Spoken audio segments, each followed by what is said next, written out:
Good morning, Jesus Center. We're praying this vitamin boost brings timely encouragement into your life today and enlightens and empowers you to be the amazing person God made you to be. We love you. But I found a funny verse in Psalm chapter 2, verse 4.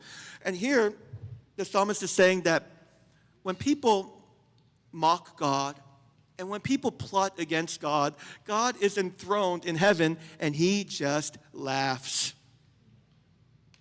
He just laughs. So God isn't freaking out. He is just laughing. He's not flipping out. His first response is just to laugh.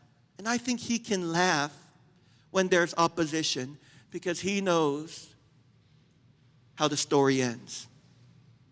And I think us too, we need to know how the story ends. No matter how bad it gets in this world, no matter how difficult it gets in our personal lives, we can also have the faith that no matter what happens, God wins.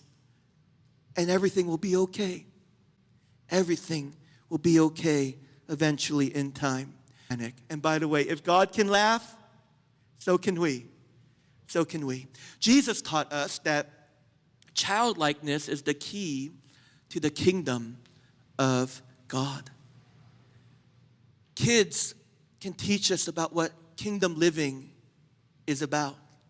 And now we're not talking about childishness, because childishness is you thinking that you're the center of the universe. The world revolves around you. We're talking about childlikeness. I have a 5-year-old daughter. She'll be 6 next week. But she loves to laugh. She just says, "Dad, let's just laugh." And we just look at each other and we just start laughing. We were on a road trip to Yosemite, and she was with her cousin, and they were both in the back seats, and I was in the shotgun. My dad was driving, and they were just talking to each other, saying, "Clara, let's tell each other jokes." Okay, and then they're pulling out jokes that don't even make sense. And guess what the reaction is every time? Ha, ha, ha, ha, ha. They're telling jokes that they've told 15 times and they've heard 20 times, and they're still saying, ha, ha, ha, ha. And I thought to myself, man, I'm so glad they don't overanalyze everything, because that's some of our problems. We just overanalyze. That can't make sense. That's not funny. It doesn't make sense, And here are these kids just saying, ah, ah, ah. And I think that's a picture of the kingdom of God. C.S. Lewis had a profound quote. He says, "Joy is the serious business of heaven."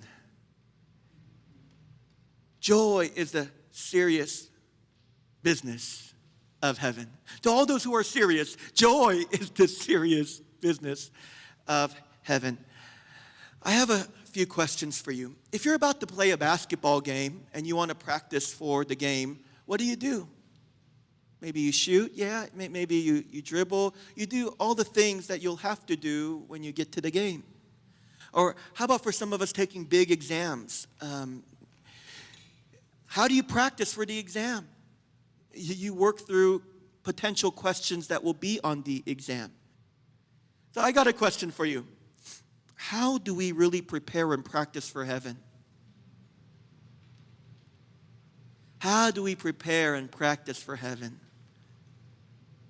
Ha, ha, ha, ha, ha. Thanks for listening to today's Vitamin Boost. Have a love-filled day, and we hope to connect here again tomorrow.